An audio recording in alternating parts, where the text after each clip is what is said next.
Ang naging problema po dun sa gulong, may butas po, may pako na di-uno. First time lang pong na-flat, yun lang pong araw na yon.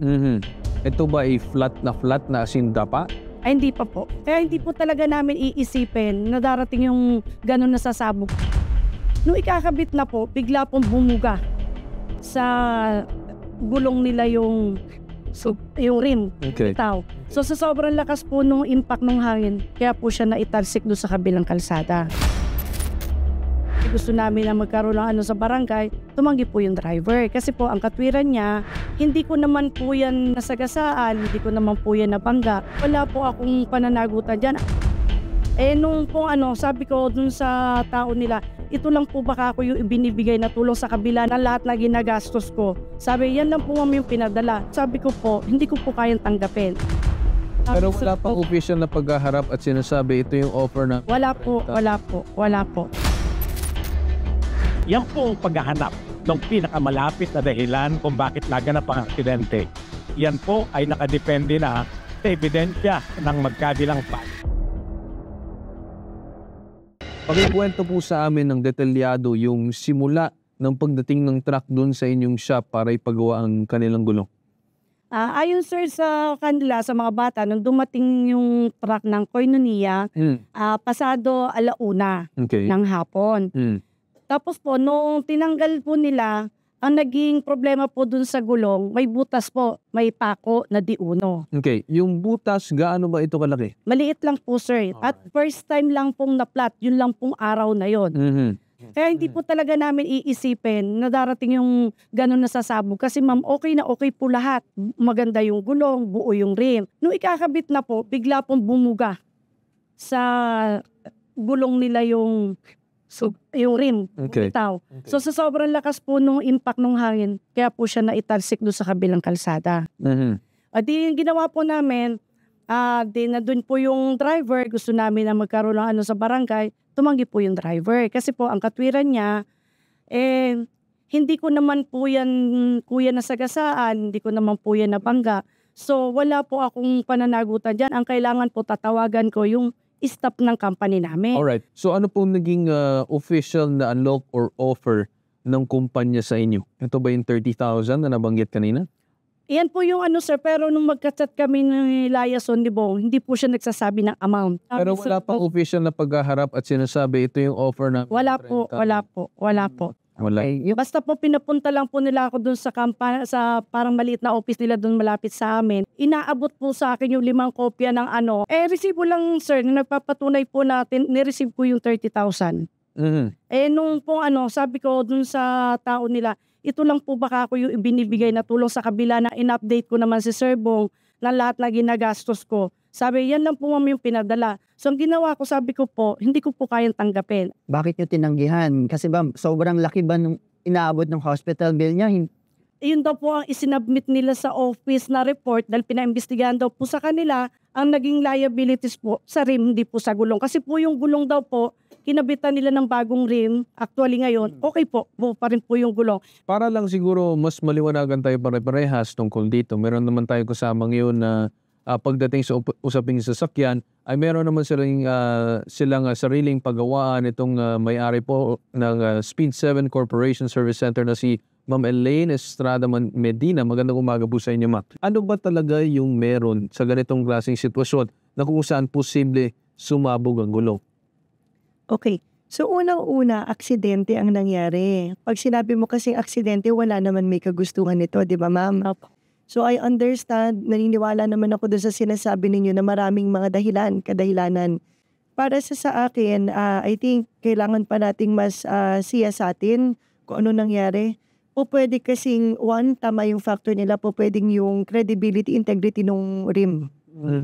Pero malaking factor din doon kasi may dalawang klase ng pag-vulcanize sa gulong. So, ang gulong kasi natin sa truck may rim type, meron ding mags type. Diba? Ganun ang mga gulong natin. So, sa mga rim type, marami kasing lock din ito. So, dahil wala naman ho ako doon sa pangyayari, hindi ko kasi masabi kung nailock ba mabuti yung doon sa gulong papunta sa rim. That's another factor.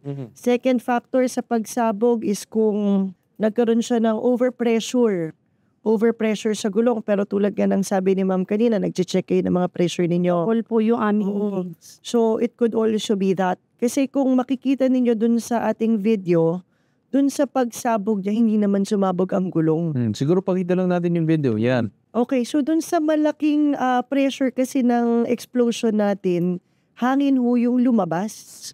Tulad sabi nga ho nila ma'am kanina, 'di ba, nasa double tire tayo, so nasa sa loob ito. So yung laki rin ho ng gulong ng mga truck is yung dami rin ho ng hangin na nakalagay.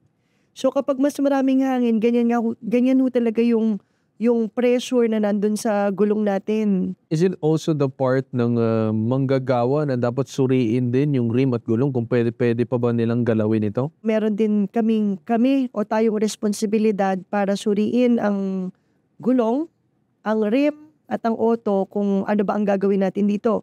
Kung papalitan ba natin, kung lalagyan ba natin ng mga adjustments, Yeah. kung may repair ba to o replacement na. There's a lot of factors or marami mga kailangan tignan doon sa parte na yan. So siguro para mas maliwanagan tayo on the part ng legalities at sino ang may habol dito, papasagot natin dito sa ating abogado na si Attorney Batas Mauricio para magbigay ng kanyang panig tungkol dito. Ito pong ganitong mga issue, kadalasan, pagka po nakarating sa hukuman ang usapin, Yes. titingnan po ng hukuman kung sino yung nakagawa ng pinakamalapit na kapabayaan bago nangyari yung pong pagsabog ng gulong o kung ano man po yan. In other words, hahanapin po dyan yung tinatawag na doctrine of proximate cause sa mga ganitong uri ng danyos, perjuicios, sa mga ganitong uri ng pangyayari. Yan pong paghahanap ng pinakamalapit na dahilan kung bakit naganap ang aksidente. Yan po ay nakadepende na sa ebidensya ng magkabilang panig. Yes. May paliwanagan po dyan, naglalabasan ng kanya-kanyang katibayan at kadalasan titignan po ng hukuman yung tinatawag na saang panig ba yung preponderant ang evidence. Kaninong panig kaninong nagtutunggali papanig yung pong ebidensya na ipinapasok. Yes. So actually po napakahirap sa kasalukuyan bigyan ng pagpapahayag kung sino talaga ang may kasalanan o sino ang dapat managot, Carl Tulfo. Kundi ang mangyayari nito kung talagang magkakatigasan yung magkabilang panig at hindi po magkakaroon ng magandang aregluan, magsasampahan po ng kaso at yung hukuman po ang maghahanap nitong tinatawag nating proximate cause, the doctrine of proximate cause of the damage that was occasioned by the incident. Ganun po yan, Carl Tulfo. Now, coming from that, attorney, anong magiging advice ninyo dito sa lumapit sa aming tanggapan? Given na sinabi ninyo na again, parehas naman ng panig na nakikita na pwede naman ilaban ng case na ito. So anong ma-advise niyo po sa kanilang dalawa ngayon dito sa aming tanggapan? Ang akin pong may papayo, pag-usapan na lamang at magkaurungan ng konting diferensya, pag-usapan na lamang at magkaroon na po ng maayos na paghahanap ng kalutasan upang makaiwas sa mas maraming gastusin pagka po ito nakarating sa ating mga hukuman. Attorney, matanong ko lang dun sa part naman ng, kasi may ino-offer ata na 30,000 itong company dito sa Magina. Now, do you think na tanggapin ba nila yon or they also have the right to negotiate the so-called price to see what's fair for them? Ang magiging maganda po dyan, Carl Tulfo, mga nanonood sa pabitag mo, tanggapin na po. Pinakamaganda na po yan sapagkat ito po ay hindi naman pag-amin din nung nag-aalok ng pera. At hindi naman ito pagtanggap na may kasalanan nga sila, kundi naghahanap lang po ng solusyon. At yan po isang magandang hakbang para matapos na po. At maaari mang sabihin mas malaki po ang nagastos, Carl Tulfo, dito po sa pagpapagamot, hindi kaya kung ano mang pinsala pa. Pero katotohanan po dyan, maganda po, Carl Tulfo, na matanggap na yan at matapos na at magkaroon ng kalutasan ng suliranin. Ganoon na po yun, Carl Tulfo. Alright, so with that said, Attorney Batas, kami nagpapasalamat sa inyo sa pagbigay ng inyong panig ngayong araw. Maraming salamat po at magandang araw po muli sa ating lahat. Tanungin ko lang muna, open pa po ba yung 30,000? Na kasi tinanggihan nyo nung una eh. Are they still willing po ba na i-offer yun? Sir, kasi po, ang problema nga po namin, hindi pa naman po kasi tapos yung gamutan nitong anak ko. Yung kung pinakita ko po sa kanilang nagastos, within nung nakakonfine pa po siya.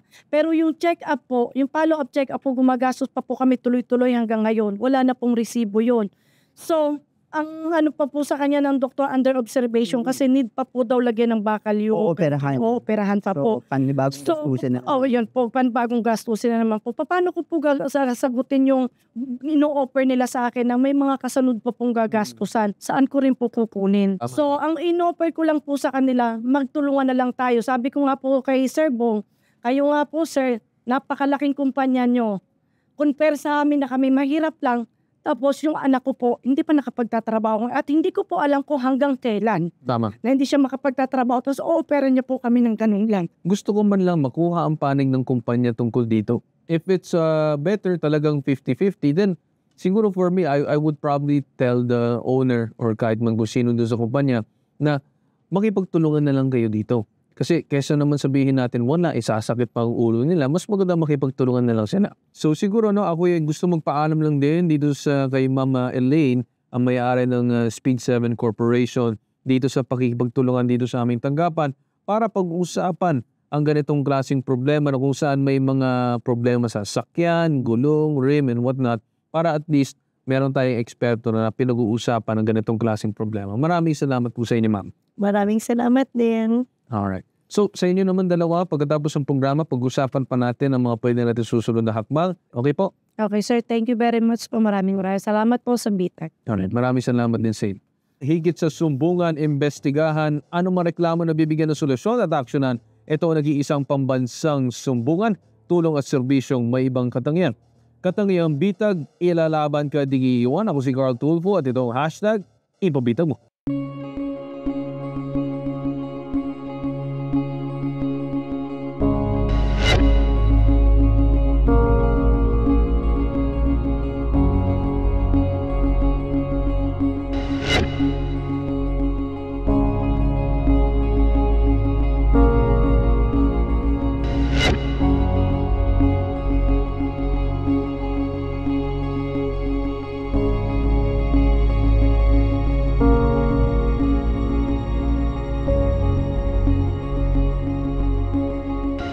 Maraming salamat po sa BITAG, sa malaking tulong na nagawa sa amin sa mabilis na aksyon, sa problemang inilapit namin sa programa ng BITAG. Sa pamamagitan po nila, na-aksyonan po, na agaran at ngayon po, nagkaroon na po kami ng settlement, okay na po, naayos na po ang aming problema. Ngayon nagpapasalamat po kami sa lahat ng staff, na masyado mababait na nag-i-entertain sa lahat ng tao. At yan din po kay Sir Carl at kay Sir Dean. Maraming salamat po. Ganon din po kay Sir Ben Tulfo. Maraming salamat po. Sana po marami pa kayong matulungan ng mga tao na katulad namin. Yun lamang po, maraming salamat. God bless po. Papasalamat po ako sa BITAG dahil tutulungan niyo po kami sa nangyari sa akin pag-asikaso. Salamat.